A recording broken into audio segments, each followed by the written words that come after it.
বাংলাদেশ হবে এক নীতির বাংলাদেশ। সবার আগে বাংলাদেশ। আমাদের কোন প্রভু থাকবে না বিদেশে, আমাদের বন্ধু থাকবে।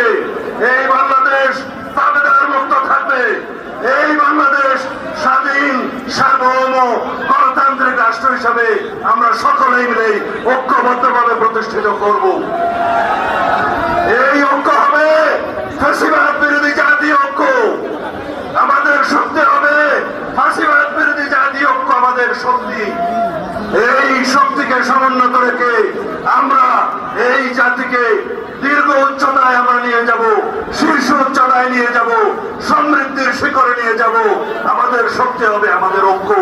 ফাঁসিবাদ বিরোধী সেই জাতীয় ঐক্যকে সামনে রেখে ইনশাআল্লাহ আমরা ঐক্যবদ্ধভাবে গণতন্ত্রের রাস্তায় হাঁটবো। আমরা সকল গণতান্ত্রিক শক্তির ভিতরে কোনো বিভেদ চাই না। যারা বিভেদ সৃষ্টির চেষ্টা করছে তারা বাংলাদেশের পক্ষের শক্তি না।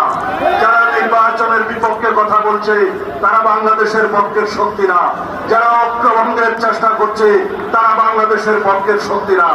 আমরা সকলেই বাংলাদেশের পক্ষের শক্তিকে সাথে নিয়ে, গণতন্ত্রের সকল পক্ষীকে সাথে নিয়ে সংস্কারের সাথে আমরা এগিয়ে যাব। এই রাষ্ট্রকে ইনশাআল্লাহ পৃথিবীর বুকে শক্তিশালী সমৃদ্ধ রাষ্ট্রে পরিণত করব।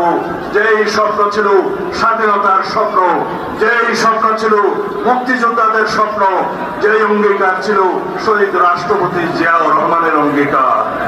আমরা একটি শক্তিশালী, একটি গণতান্ত্রিক, সমৃদ্ধ, উন্নত বাংলাদেশের স্বপ্ন নিয়ে এগিয়ে যাব ইনশাআল্লাহ।